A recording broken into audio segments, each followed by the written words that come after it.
This episode of the Turf District podcast is brought to you by the Edmonton Community Foundation.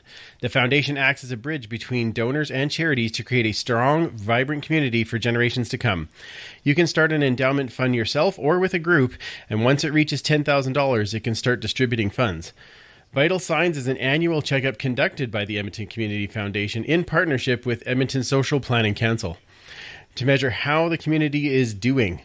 This year's focus is on millennials, and you can learn more at ecfoundation.org. That's ecfoundation.org.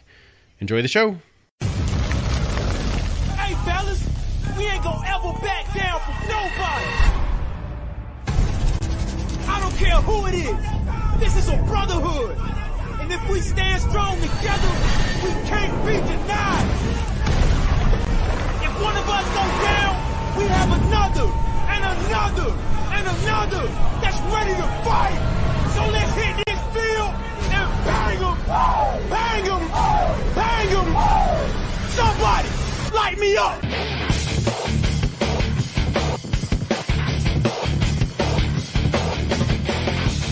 It's time to huddle up. It's the Turf District podcast.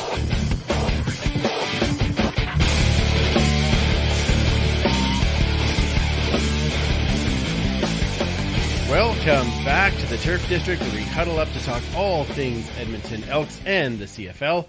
We are a proud member of the Alberta Podcast Network, locally grown, community supported, and we are also a part of the Canadian Football Podcast Network. I'm Andrew, and we're very happy to have you back with us this evening. And I say us, but I basically mean me and our guest, which is fantastic. It's a last minute, Thanksgiving things. This is what happens. But when you reach out to a friend, sometimes the amazing happens and your friend says, yes, I'm actually available and I would love to come talk to you. And so tonight we are joined by the one and only Travis Cura. How are you? Usually, because Mike is here, all of your voice would come through his Skype, but because he's not here, nobody heard what you just said, other than event Thanksgiving was exactly the way you wanted it. So we can see the joys of recording live. I tell you, Travis. Could they see me? Do I have to do yes, this they again? could see you, absolutely. Okay. But there we go. Now we've got some sound going, and I'm so glad that I had the comments open so I could see that and get this tagged up. And again, usually Mike's job, but it's great. We've figured out a way. I will reiterate that you were saying that you were only having coffee and no funny stuff. I don't know if I believe that, but just coffee and cream. Even my pants comment didn't make it. Oh wait, it is now. So just hope my phone doesn't tilt over here, okay? Exactly. I'm not a TV guy. Look, I'm just hair and a forehead. That's all I am. Oh, this is why we had you on. It's outstanding. It's outstanding. They said there was no sound, but Joe says, unfortunately, we can see you. That's nice, Joe. Thanks a lot. But Jerry says Travis is funny even when you can't hear him because we all know your laugh, which is amazing. That's what we look for. Normally with 2 and Out, I gotta wait, 15 hours to hear from Balaneski. It's really weird to hear from it in real time. I don't know if I'm gonna like it, but we'll see. I'll keep the comments to a minimum from what I can do. Yeah, exactly. It sounds like you had a great Thanksgiving weekend. I did as well. I spent most of yesterday calling the Pee Wee and Bantam games for the Chargers. Ta-da! Let me tell you, when you're up in a scissor lift and it's raining and it's windy, not the funnest way to call a game. And funnest is a word that I'm just making up, but still, it's still fun to call the games. Like I enjoy doing that, and it's you get to have your little spin on it and all those types of things. And you've spent so many years listening to Al Stafford, you're like, I got to be reasonable at this. And so that was fun. Yeah, it was very good. And today I was putting up stuff in the room, so getting some new stuff up. So we're getting ready. Be okay, I think. I know. We'll see if we hear any other things. Then we'll have to figure it out. This might be just a live version. We'll see how that plays out. You're gonna sound really crazy, aren't I? It's just gonna be me talking to myself. Yeah. Okay. Perfect. Excellent. Well, I want to touch on this a little bit. I know you guys were talking about it on your show, and now we're getting back to. I don't want to get too far into this, but I want to talk a little bit about all the recent comments, things that are going around, especially with Eddie Steele, who of course is a friend of the show, and we've had him on before. We will have him on again, and of course he was let go from Sched earlier this week. And I don't want to sit here and say, okay, well, it's this person or this pointing fingers.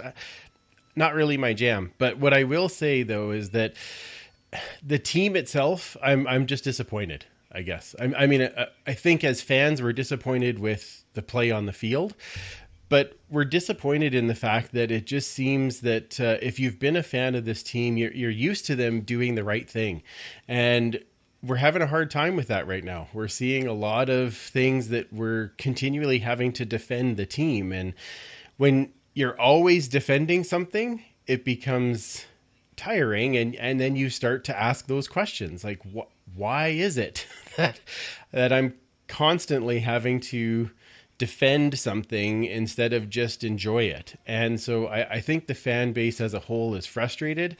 I think Eddie as well, who has a lot of passion for this team, this is the way that he expressed it. And but I think it really is, there's just that frustration of where did we come from, right? And it doesn't seem like we're there now. And I know you guys kind of talked about that a bit on 2 and Out as well. I think it's just, and I did say it on the show, the fact that it's a community-owned team, and the Edmonton fan base is a very smart fan base, but it's the off-field stuff, I think, affecting the on-field stuff. When everybody around the league saw the Elks roster on paper, we all kind of thought it was going to be an explosive offense. Absolutely. The defense would be good, and this would be a Grey Cup contender. Yeah. I had them losing in the Grey Cup to the Hamilton Tiger Cats, and both of those look like idiotic statements, but that was in July. Exactly. That's what we're supposed to make it. Actually, I don't know if you listen to my show regularly. I regularly make idiotic statements, so that's about right. Yeah, it just fits in. Me too. Yeah. But I don't think it's possible that a roster of veterans like Edmonton has can just all of a sudden get old or whatever the problem is. Do you know what I mean? A player makes it to the certain stage of their career and the performance drops off. You just can't tell me that Ellingson, Walker, Harris, all these guys at the same time just had their play dropped off. Because it'd be one thing if the team was, competitive, still involved in the community, making these great decisions, but once news starts getting out that the locker room is divided, and it's really hard to feel good as a fan. Like if the team doesn't get along, how can fans get along? How can fans support that and have hope that they're going to continue to compete for the rest of the season and hopefully get better next year, Well, and I was trying to think of an analogy for it, because poor play on the field, we've had that before, and we've all made it through as fans. Yeah, and you're frustrated, but you just think, okay, well, they're going to make this change or this change, and things will get better. And right now it's like, I'm not sure what the changes are, but I also feel like, we're part of this thing, and we all call it the CFL family, and it is that. It is the CFL family. But right now, we feel like we're the cousins that are bringing the inappropriate uncle to every meal, and we're just trying to defend every move he makes. And it's like, right. We still feel like we're part of the family, but it doesn't feel the same way as the regular Thanksgiving dinner, if you know what I mean. So I'm hoping that at some point something can turn around and we can start seeing less scandal and more, hey, they made this choice as a right decision. Going on that note, I did want to talk about the orange jerseys that they did for the warm-ups and at the beginning before the Winnipeg game. Both Winnipeg and the Elks coming out in those orange warm-up jerseys, supporting Orange Shirt Day, and in Edmonton's case, they're auctioning them off to support Spirit North, which is an amazing charity to help Indigenous kids get sport in their lives, which I think is amazing. And I thought that was one of those things that's like, okay, those are the good things that we're used to, and so it kind of had that good moment. I've actually bid on a jersey myself because I thought, that's something that's worthwhile. And I think it's actually pretty cool that the entire league is doing different initiatives and things in the spirit of truth and reconciliation. The Bombers helmet, the logo. Awesome. That was amazing what the BC Lions did with the shirts and the logo that they were giving out against Saskatchewan last week. And to get kids involved in sport and getting them feeling a part of a family and this great game that football is, it can bring people together. One of my favorite things about football is that it doesn't matter where you're from. It doesn't matter if you're 5'6", 120 pounds, or 6'5", 350 pounds. There's a position you can play. Come out to the football team. And I love what football can do, and I think the CFL as a whole is a great opportunity here to make a difference. Absolutely, yeah. And I'm 100% on board, and I'm hoping that no one will outbid me for that jersey because that's one jersey. Are you going to reveal which one? Yeah, well, it says my name right on there. If you go through the things, you can see it. But no, I'm going after the Tanner Green because I don't have a 27 jersey, nice. And I thought that maybe not as many people would want to bid on that one, but I will. So because I think it'd just be kind of cool to have the and I really like the look of it with the EE on the shoulders and the Elks in the front. We'll see what happens. I guess we find out next Friday. So which might be the most exciting thing about my Friday because we're going to talk about the game coming later. Yeah. Anyway. I'm on the radio in Red Deer. I will make sure to tell all of Tanner Green's friends in Lacombe that we need his jersey bid up. Great. Thanks. Yeah, it's for a good cause. $1,000. I'll have to be hired. Not that I'd be upset if they got that money, but I would not get that jersey then. I'd be getting a different one, that's for sure. Although I'd sit back and watch as you get it going up, and I'd just be sitting back like, wow, I feel like I had a part in this somehow. Yeah, that's what I feel. Let's talk about the game that happened after they wore those lovely warm-up jerseys. Not a lot of good on the Elks side to pull out. Tons of good if you're a Bomber fan, and I know that that's no good for you either, being a Saskatchewan fan. So, yeah, exactly. Whatever. Do you? Was there anything on the Elks side that you would say was a good thing? Well, I got the script from you, and I feel like I should copy. Well, you can pick one of those or pick whatever you like. Yeah.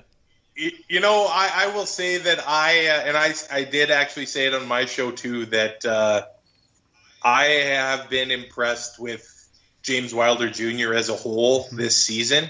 Not only is his performance while he has the ball, but he's a guy that had a pretty bad name coming into the season and probably not warranted. Right. And a lot of people considered him probably to be a pretty poor teammate. He's in it for himself, but he looks to me like he's one of those guys on the field that is fighting every play and is trying to create a fire under the rest of the team. And, well, let's face it, Winnipeg's defense is just on another level. Yeah, absolutely. Than any other team in the CFL. So if he's at 4 yards a carry, I mean, yeah, you'll take it as, what it is, but I think his compete level was still there for an offense that really didn't do anything, literally at all in the game. But the fact that he's still there, showing compete and fight and wanting to get better for the team and himself, I think it's a testament to him for sure. Yeah, I think there was that image a little bit that he had did he want to be there or not? And right now, it very much feels like he wants to be there and wants to be performing. And behind what we thought was going to be an amazing O-line, we thought he'd be able to produce because Toronto had that difficulty when he was there with not really having the greatest of O-lines. And he can produce it. And I think, there are games where he's getting, 6-7 yards a carry. We just need him to feed the ball more, right? So I can't really argue with you too much on that one. This one was a little tough. 11 carries for 43 yards, so not the greatest one. But I mean, the game early on in the game, passes were on first down either dropped or just falling incomplete. And when you get into second and long against Winnipeg, it's not going to happen. As I recall, I believe we gave up 3 safeties. Was that what it was? Yeah, exactly. There's a reason for that. I did find a couple of goods in here. The Hoover interception with the massive return was very exciting. That was cool to see. And I think the D-line goal line stand right at the beginning was, no doubt. I think the defense as a whole is quite good. They're just on the field so much that there's nothing you can do.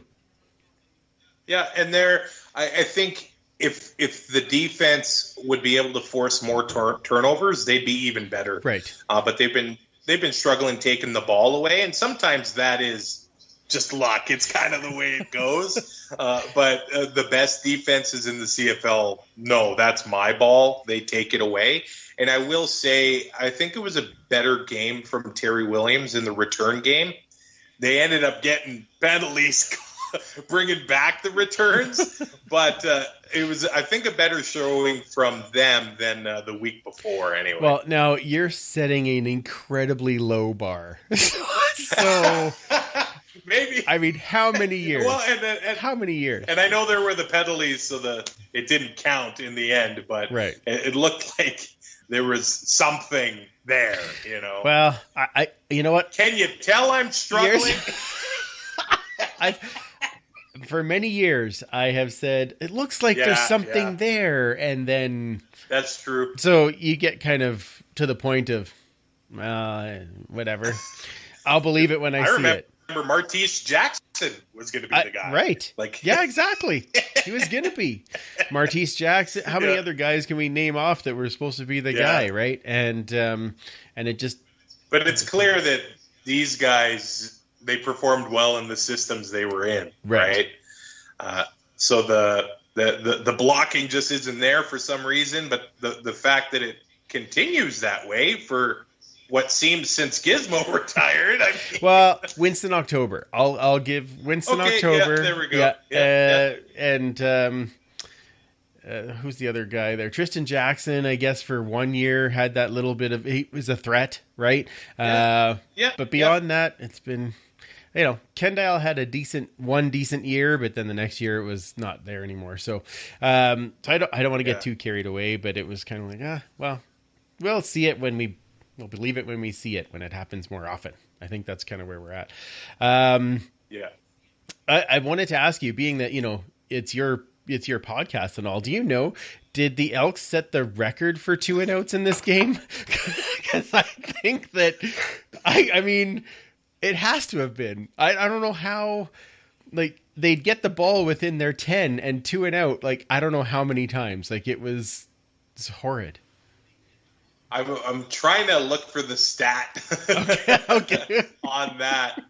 But when just about every drive is a 2-and-out, it's got to be up there. And the Elks are on track to maybe be the official team of the 2-and-Out podcast this year. They really should. They should be. Everyone didn't expect. No, everyone thought it was going to be Ottawa, especially Brazilian Tie, and now it looks like it's not going to be that. So, it's crazy. The scary part of this game, actually, for me, Winnipeg left about 12 points on the board. So early in the day, I had said to my buddy, I'm like, the way that this is kind of going, I'm predicting 42-8. And if they got the other 12 points, I would have been half right. So, I mean, it was not a great game to sit down and watch. That is for sure. I only watch it in bits and pieces because on Friday I decided it was more important to go on a date with my wife, and it was wonderful. And if you haven't seen it already, the new James Bond movie is amazing. It is. Thank you. I've only been to one movie in the past year and a half, and I think Bond will be the one to get me to the theater again. The last one I saw, and I'm ashamed to admit it, is Fast 9. Okay. And the reason I saw it is because we went camping in Jasper, and it was 42 degrees. So I would have seen any movie. Just put me in some kind of air conditioning. Yeah, you know what? I wholeheartedly feel your pain. I mean, it's I don't even have anything to catch the sweat anymore. It just all drips off. It's like horrible. You got to grow your eyebrows out. Yeah, I don't know. This is as far as I was kind of allowed to go. I think that's probably where we're headed with that. But yeah, no, you know what? I get that. That's a good reason. We hadn't been to a movie in forever, and it was just, we finally got, the chance where my mom could watch the kids, and okay, we're going to go on a date. What are we going to do? And Nicole's like, okay, if we go to the VIP theater and we sit in the back row, there'll be no one behind us. There's lots of extra space, and they'll block the chairs off beside us. I think I can feel safe if we do that. I'm like, okay. So that's what we did. And let me tell you, I've never been in the VIP. If you have any issue with falling asleep in a comfy chair, maybe don't. But otherwise, it's the way to watch a movie. They bring you the popcorn to you. You have your legs up. You're all cozy. And the seats we had, the seats actually had heaters in them. I'm like, I'm not turning that on, because if I do that, there's no way I'm making it through a 2.5 hour movie. No doubt. It was very good, and a great movie as well. So I recommend that. I need some of this Turf District YouTube money, man. I don't know what you're talking about. I'm paying you the same as I get to be on the show this evening. Just so you know, that's how that works. Let's go to a couple of YouTube questions here before we get too terribly far. All right, Ken Ludwig saying, this is giving me flashbacks to the Eric Tillman era. Yeah, it's probably fairly close. Tim Capper asking, Andrew, thoughts on if the last-minute head coach change just made the Elks issues show up sooner? So the change from Milanovic to Elizondo, do you think that played a role? My first thought on that is that it plays a small role in the fact that Elizondo came here to a team already built for him, and he wasn't able to build his own coaching staff. And the coach's cap is going to wreak some havoc with that. You don't have the same abilities to just get guys. So I think, not that he wouldn't have picked some of the guys that are already with him, but I think not being able to pick your own staff does play a role. And they kind of had a short term to kind of get on the same page as their own team above actually coaching the team. So I think that would play a little bit of a role. But what do you think, Travis? Well, if you look at the rest of the West, Saskatchewan kept their coach, Winnipeg kept their coach, Calgary kept their coach, and I know BC did a switch with Rick Campbell there, but he had more time. Mm-hmm. It was right after the 2019 season, if I remember correctly, in December. Yeah. That change happened. So those guys, they probably spent all of 2020, even though there was no football, talking with their staff, getting them all set up. So they probably came into the season probably more familiar with each other than the Edmonton staff did. Yeah, absolutely. And time to kind of work together and figure out how this is, how do we want to coach them, right? So where Elizondo had basically a couple of months before it was getting ready for training camp. So that's, then it got extended, I guess. So I'm going to give him 4 months before training camp started. So just makes it, might have made it a little bit harder for sure. And that's a great point, Tim. Ken Ludwig, I'm not sure the Bombers would agree. They're actually a little concerned about how things went. Now, I don't know how, as a Bomber fan, although I was talking with Neely, our friend Neely, today, and he was saying, I don't know, after that first half, I thought maybe they could turn things around. And I'm like, well, have you watched any of our second halves this year? And have you watched any of the Bombers' second halves this year? That was the part that I wasn't worried.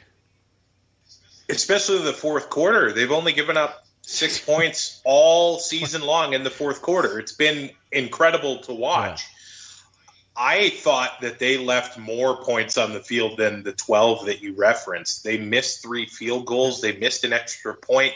Dembski dropped a sure touchdown pass. It felt to me like Winnipeg did not play up to their level that they had been up to that point. And I don't know if they had off-field issues this week too with their leading receiver getting an impaired driving charge as well. So that affected them. They had Darvin Adams only had 1 catch on 8 targets. True. Kelvin McKnight comes in. So they were off sync as well. There's no hiding that. So off sync, and they won by 27. So, I know. That's why it's really hard to talk about that. It sounds weird. Wait a second. They won by 27 against the only team to have lost to Ottawa twice. Okay, that seems about right. Yeah. Okay, so they could be the horror. Brazilian tie right now is like extra headache all of a sudden, like more headache than you would have after the weekend. Ken also says, I am concerned with an Elks defense that tends to over pursue and have some rather sloppy tackling. I think we're not the only ones that are worried about sloppy tackling. I mean, the games today were very exciting, but there were definitely a lot of moments where there's lots of guys who are not wrapping the same way as we would like to have them, I think. It seems to be happening all over the league, and sometimes it makes good for exciting football when there are mistakes on defense. So isn't it points puts people in the stands? Isn't that how that works? Yeah. So what are the stands going to be like a Commonwealth? Well, we'll get to that after. Okay. Tim Capper found it interesting that they brought Martin Bedard out of retirement. Now, the reason that they did is because Chad Rempel goes to the 6-game list. So we need a long snapper of some kind. So that's why he did come in. So we'll have to see how that really goes. And Ken, just like you said only 12 points? Like, probably more than that. Yeah, probably more. Yeah. Tim also says that he has no update on Vernon Adams as of yet, but he assumes it's a broken collarbone, which would be horrible for a guy that was really having a decent season. And although, I mean, Schultz comes in and does the job, but boy, we're all thinking of Vernon and hoping that he's okay. So big star in this league, and we don't like to lose stars in the league, that's for sure. Yeah, he put a lot of pressure on himself, I think, to perform this year. And early on in the season, it was inconsistent. But last week, hurting the ankle and coming back, I think he showed a lot of leadership, and his team wanted to really play for him and support him through that. And then it just looked like a kind of an innocent tackle. Yeah, it did. But just wait, if you land the wrong way, not good, right? So. I've revisited the 91 Grey Cup this year because the 30th anniversary of the Argos and everything. And I'm just going to say, if Matt Dunnigan can play with a broken collarbone, come on, BA. 700 yards. Come on. Yeah. Also, if you don't know, you can also bet Regal. Like, I mean, that's the thing. I mean, you might as well just go full Matt Dunnigan on this. Yeah, that's right. Yeah. Did you see him carving up that turkey today? Jeez, that even made me hungry. That was amazing. Yeah. He gave Rod Smith half the turkey. No. So Rod Smith is in a super coma right now because he's had a lot of turkey. Yeah. Holy jeepers. That was ridiculous. One other news note we should talk about before we move on to setting up this week's game. Oh my. Harris is not going to be starting on Friday. Coach Elizondo says today that he needs a little more and a little... Well done. He's starting in your podcast. I can see that right there. He's ready to go. Yep, I got. This is my episode of Hoarders with Superfan Mike. I can't wait to tell him. That's exciting. I have one of those right there in my little. Yeah. That's where he's starting, is on my shelf. And the shelf for the team, as it seems, is Taylor Cornelius will get the start, and they will back up with Dakota Prukop. Lots of things flying around. Of course, the Harris is not injured, from what we know. And but this is also, I think we're at the stage where we kind of got to see what we got. Well, I think Calgary winning 2 games against Saskatchewan puts them right back into the playoff hunt. They'll be fighting with BC, and Edmonton maybe just kind of looking at this as training camp. And Cornelius and Prukop are athletic guys. Cornelius' start at Commonwealth a few weeks ago, was that against Calgary? No, his first the Labor Day rematch. The first one was against Winnipeg, and it was reasonable. Like he kept it close for the 3 quarters. 1 day of practice. Yeah, exactly. And Prukop had didn't he have a big 40-yard run? He did. He had a massive run. These guys are athletic guys. Yeah, and when you start to look at it, it's things like, okay, well, let's see what happens when we hand this guy the reins and see if it changes it all. One thing that they both can do rather well is move the pocket. So I'll be curious to see that as we get to the game this week. So double checks just to see if I saw there was a couple other things that were coming across here. Weiss's lug 08. I'm not sure. Why slug? Oh, wait. Okay. I feel like the sloppy tackling comes from being fatigued, which might happen when the offense struggles a lot, which is very true. Absolutely true. Yeah. All right. Well, let's set up this week's game, shall we? Yay. I didn't... I mean, we still come back to do this, so we're still gonna talk about it. Elks. Hey, we're talking football. Correct. Yes. We're not saving lives here. That's very true. It's very true. Elks are back at home. Opposing team, of course, has the advantage when they come to Commonwealth these days. They are taking on the Bombers once again. The Bombers' defense will likely be hunting for a shutout, I would think, at this point, just because they're just playing on another level. They are. What do you think the keys of the game are for the Elks to have a chance in this one? Just keep it to, first or 2nd and 5 or 2nd and 6 instead of 2nd and 10 or 2nd and 12. It seems like such a small thing, but just to support the young quarterback a little bit, and I think they should give the ball to Wilder more. In the past this season, teams have been able to run on Winnipeg a little bit, and Toronto did it. They rushed over 100 yards. Yeah, absolutely. On Winnipeg. So maybe there are some holes, and Winnipeg, they had a few injuries coming out of last week. Jamarcus Hardrick, the right tackle, left the game.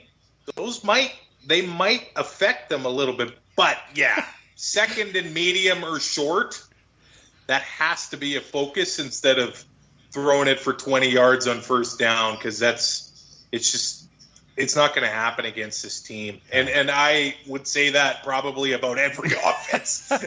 That's fair. I will throw in what Superfan would say, which is wishbone.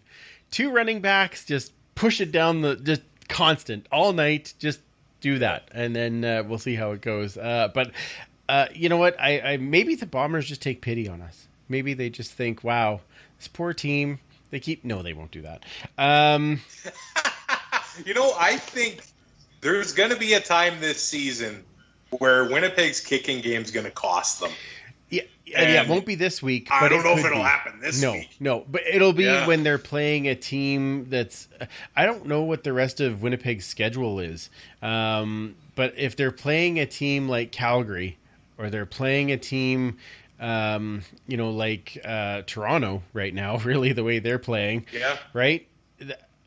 The missed kick could be a problem. Absolutely. I hope it's this Friday. Don't get me wrong.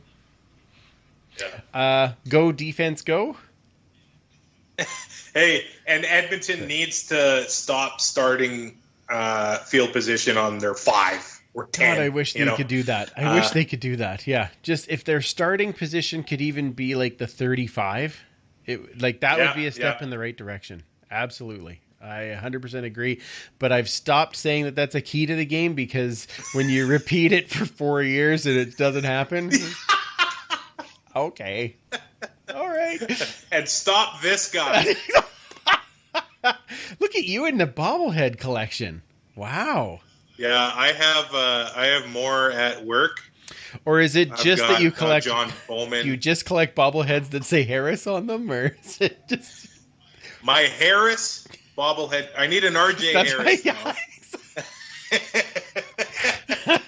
And then just make a little sign up above the hair eye. Yeah, it'd be great. I like this. I like this. I look forward to it's a new Grey Cup troop. I can't. The traveling Harris. I can't be part of it. You're talking about hair eye. I can't be part of it anymore. Oh well, I'll find something. It'll be great. Let's talk about some PickEms. We've got some interesting games this week. At least, well, two of the 3 are very interesting games. First one. You watch Edmonton win. You watch.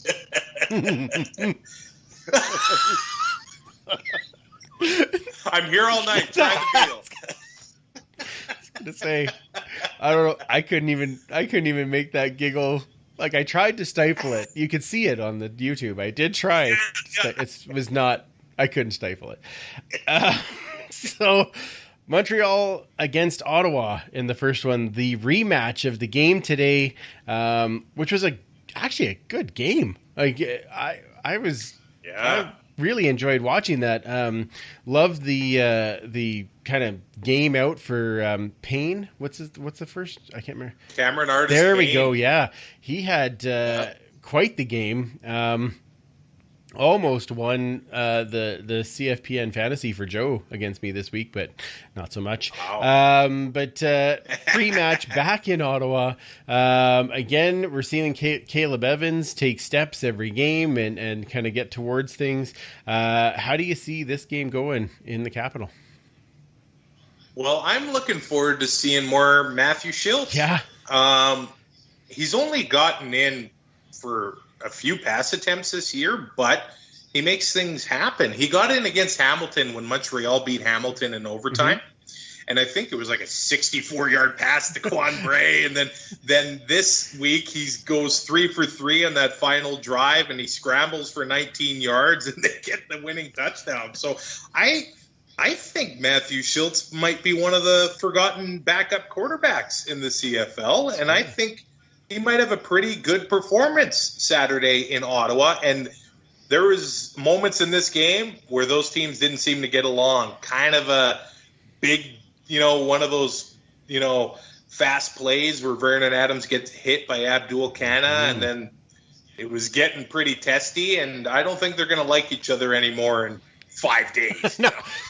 Actually, you know what I really liked about that, though, is that was a rivalry that I was hoping would kind of start as Ottawa and Montreal. They're so close to one another, much like Edmonton, Calgary, Toronto, Hamilton. I thought this is a good recipe for a good rivalry, and they've never really had it yet, but today it really felt like that rivalry was there. So and I know Tim will agree. It's just good to see Thanksgiving football back. Oh, yes. There were a few years where there were no games on Thanksgiving Monday, and I think it needs to be owned by the CFL like Labor Day. Make it a tradition, and if it's got to be in Montreal every year, do it. I like it. Oh, I loved the way it was today, where it was all East teams. Like I thought that was great. Yeah. But you could have had Montreal, Ottawa, and then a Saskatchewan, Calgary game after or whatever, and that would have been great. But great rivalry games and both very close games, so I'll take it. Now, who do you got winning though when they're playing in Ottawa? Ottawa took that lead late in the fourth quarter. I still think I'm going to go with Montreal. Okay. Because Ottawa is not playing the Elks, I'm going to say it's Montreal. But I think it'll be a really close one again. Like, I think that, like, Ottawa is going to have to learn how to finish games against really good teams, and this is a good team. But you never know, right? Schultz comes out, and is he going to have the same, thunder carrying an entire game? But I really think if you just put them face to face, that receiving core in Montreal is something else, and they should be scoring points like crazy. So I'm going to just give them the edge there and say Montreal takes that one. And I think both teams discovered that they have running backs that probably need to be on the roster every week. The Lance Turner for Ottawa, I thought had a nice game. He had over 7 yards of carry, and Cameron Artis-Payne. I mean, if him and Standback are in the backfield on Saturday, that might be tough to stop. Absolutely, yeah. Look out. Next game is Calgary versus BC. This one in BC. This is going to be quite the game because BC's coming off the bye. Calgary's coming off of the 2 wins over Saskatchewan, knowing that they have to play Saskatchewan again the week after. What do you think in this one? I struggle writing off the Stampeders. And the couple wins in a row, it seems like Bo is kind of catching his stride again. Maybe the BC defense doesn't have the same weakness as Saskatchewan's up the middle, but that's where Calgary lived that entire game. And Kadeem Carey had his best game, I think, in the Canadian Football League. Right. If they keep that going, and now Calgary's got continuity on the offensive line, I think they go into Vancouver and get the win. But that's going to be another close one, I think. Yeah. Because both teams, they're in the hunt for that West semifinal. Oh, I know, yeah. And it's going to be it'll be an exciting game. I agree with you, though. I think Calgary takes it. I think with the loss of Lucky Whitehead is a huge deal to the BC offense. And you're right. I think the BC defense has different strengths, which could play very well against Calgary. But I don't see BC's pass rush the same way as Saskatchewan's. And you got to be able to then drop back and make sure Bo isn't getting it in there. And like you said, Bo's starting to hit his stride, which is what we're kind of more used to. I'm going to give Calgary this one in a squeaker. And I'd like to say that I'm hoping over the bye week that BC learned how to run the ball and maybe we get a little more balance there and that would make it exciting. But I think Calgary just pulls it out, unfortunately. It's so sad. And running against Calgary's, their interior defensive line worked Saskatchewan on Saturday. Yeah. And those interior guys on BC, they're going to have their work cut out for them. I think that there may be some benefit though for the screens, the swing passes. Yeah. Get guys like Shaq Cooper that are shifty and speedy out of the backfield, and let them bring all their horses. Oh, that was a horrible pun. They'll bring them all in and then go around them, right? I think that'll help. So should be rather interesting. Yeah. Now, we usually place an Elks prop bet of some kind to see how the game goes because we don't bet against the Elks, although we say they're going to lose. We don't bet against them. So do you have a something that you think we should bet on? And then I will set a line, and then we'll see where we go over or under. Whew. Holy man. Okay. I'm just pulling up a game from a few weeks ago. I think we should go with Cornelius passing yards. Ooh, Cornelius passing yards against the Bombers. Oh my. Okay. So this is his second game against them? Yes, that's right. Yeah. He did play the last bit of the last game too, but right. So in the first game, Taylor Cornelius went 19 of 33 for 243 yards with 3 interceptions. Okay, but we're going passing yards. That's what you want to go with? Yes. Okay. Yes. I am going to set the line against this Bomber team right now. My goodness, because they seem to get better every week, that defense. Let's go with 229.5 yards. And would you say that he is going to go over or under on that? I'm taking the over. Are you? Interesting. Yeah. All right, then. I'm taking the under. But yeah. Happily. Yeah. That's fine. I'll take the under. It's great. I think that I'm actually, the reason I'm taking the under though is not because I don't think he could do it. I really think it's because, like you said earlier, I think they've got to lean on the running game a little bit this game. And as much as they may, I just don't want them to abandon it early. Like, use the running game, try and push to get those, second and mediums, like you said. Even if it's 2nd and 6, like even if you only have a 4-yard average, I'm okay with that. But you got to be pushing the rock a little bit. And that's why I think that his passing will be a little less. Instead of 33 attempts, we might see in kind of the low 20s for attempts. And that's where he might end up in that 220-ish range is where I'm thinking. So we shall see. Yeah, I know it's tough, and there's been a lot of talk in Saskatchewan that those 14, 15-yard drives are pretty tough to pull off. Yeah. But I think Edmonton just needs to grind it out against Winnipeg. And tiring out the defense honestly seems like an impossible task against the Bombers. So true. They've added more run defense enforcements with Steven Richardson has come in since the Edmonton game. Of course. So it'll be tough, but get the offensive line hitting Winnipeg a little bit, and I think they'll appreciate that. Yeah, they just might. It might make it rather interesting. Let's see if we have anything here that we can answer here. Tim Capper, of course, says yes. The Thanksgiving tradition continues. Got to have that. I guess the part that we didn't mention about this coming Friday, probably the most exciting part of setting up the game. Handsome. Correct. See, I knew how you knew exactly where I was headed. That's perfect. Bop, baby. That's the. Now, let's face it. Their voices have changed since 1997. Sure. So is mine. Do they have a more adult version?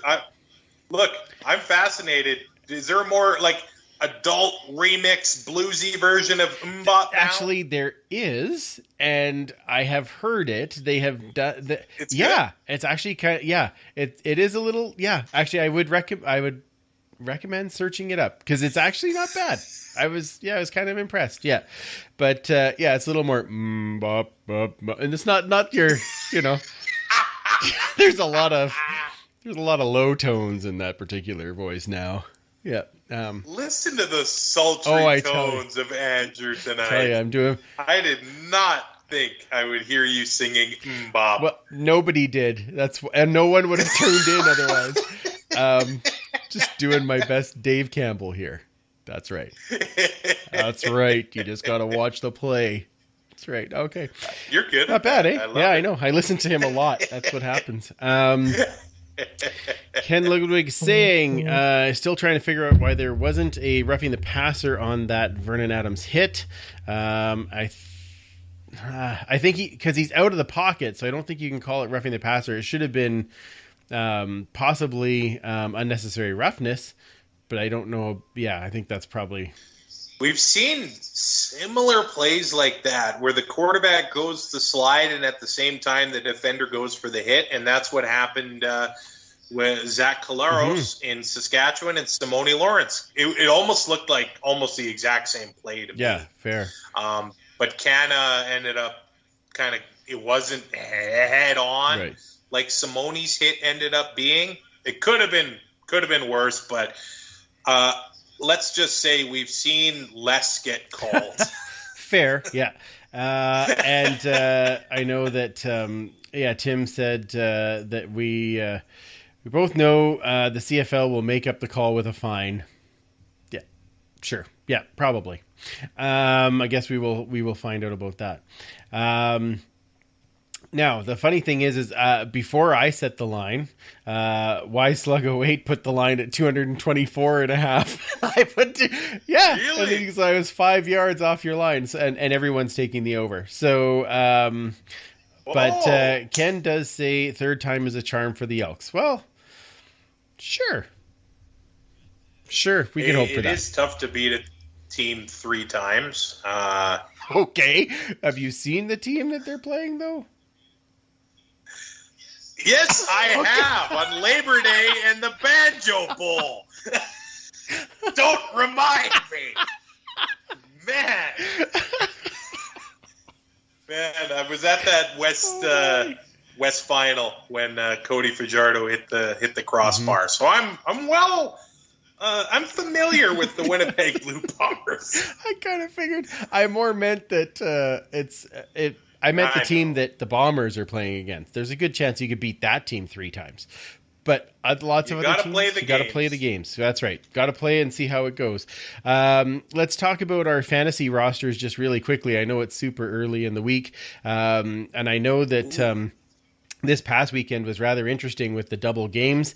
I know I just squeaked out a win, like I said, over Joe by like 2 points. I know Superfan won his match. I know you won your match because you were... Oh, were you playing Coop this week? Oh, no way. Really? I had the second highest score in the league playing the highest score in the league. Oh, man. Yeah, well, Coop had quite a week. He had quite the week. But I was very impressed. You had like 127 points or something. I thought, wow, look at Kura just ripping up the charts.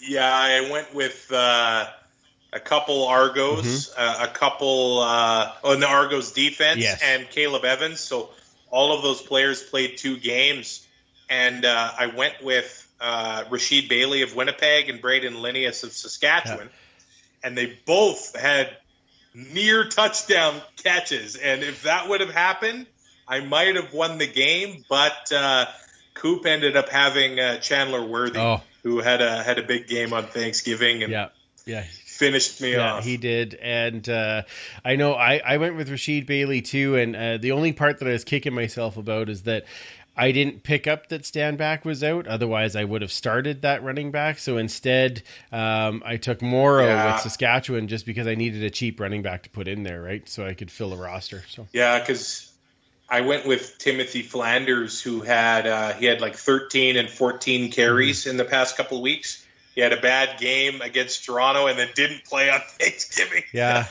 I had that with... That was another tough one. I had Kenny Stafford, and then it'll only... Like, had a decent first game and then didn't play today. And I'm like, come on. But anyway.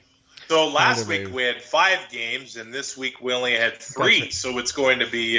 That's a different challenge in itself. Absolutely, yeah, because it's hard to pick enough guys with the price amounts to find. You really gotta search for those gems. Those 2,500 guys are going to be tough this week. That is for sure. So, but it always makes it fun. So that's we got to try something, right? So, as long as you're not a cheater and you pick a defense, attaboy. I like that. Although the Bomber defense might be about $6,000. Yeah, well, so. Still might be worth it. Right? You never know. This episode is also brought to you by Pod Power. With Pod Power, our sponsors are making it possible for us to amplify the voices of Albertans and Alberta podcasters. This episode, Edmonton Community Foundation is helping us give a Pod Power shout out to Book Women. And I know you've talked about this one on your show. Book Women is a podcast about editing, publishing, and writing Indigenous stories. 3 Métis librarians representing nations from across the homeland aim to inspire Indigenous peoples to share their stories in whatever form that they enjoy. Guests include Indigenous storytellers from diverse mediums like podcasting, burlesque, books, comics, social media, films, music, and everything in between. And you can listen to find out more at bookwomenpodcast.ca. That's bookwomenpodcast.ca. Thanks for coming on, Travis. I appreciate it. Hey, Thanks for having me. It's always a joy to talk to you. This is like a double crossover. We're doing an APN crossover. We're doing a CFPN crossover. It's amazing. And for last minute, and I know usually around this time you're on the radio, so I'm glad we picked a holiday Monday that you could jump on and chat with us. Yeah, I can't wait to see your new turf district in person. I tell you that much. Well, yeah, you will be on the invite list when we are allowed to have people over for sure. And proof of vax or what? Yeah, you got that right. Yeah, both of us are medical workers. That's right. Where's your proof? You don't get in otherwise. Yeah, none of this negative test crap. You got to have your proof. I'd show you, but I'm on my phone right now. It's important to have that. While we wrap up here, tell everyone where they can find your show, where they can find you on Twitter, and all the things to interact with you and your amazing giggle. I guess this is sort of audio social media. But the 2 and Out CFL podcast comes out every Monday and Thursday during the season. And then after the season, it'll be bi-weekly kind of thing. And we did that all pandemic long. So I know. You can try to get rid of the CFL, but you're not going to get rid of us. So follow us at 2 and Out CFL and myself on Twitter at Travis_Currah, Currah.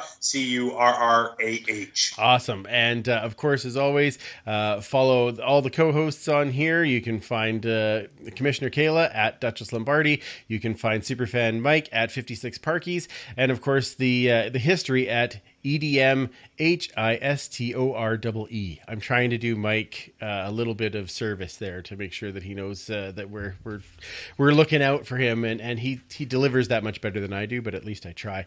Make sure you're following the Pay It Forward with Football people because they're amazing, and we continue to spread kindness as we should, and make sure that is the message that's getting out to all the people you love in your life and are giving thanks for this past weekend. Lots of great shows, of course, coming out from the CFPN, like the 2 and Out podcast, but check out all of those shows at cfpodnetwork.ca, and of course, you check out all the great shows on the Alberta Podcast Network at albertapodcastnetwork.com. I change it up every time just because it's fun. We need a jazz song. I know, right? Bop. That's right. You know what?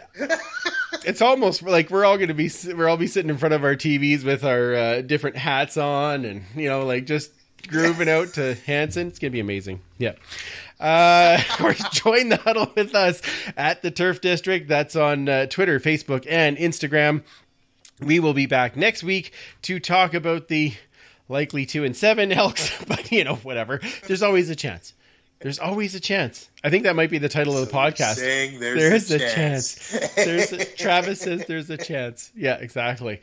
Oh my God. So for Travis, Commissioner Kayla, Superfan Mike, I'm Andrew. Remember, you can't catch footballs with your face, and we will absolutely talk to you next week. Thanks for listening.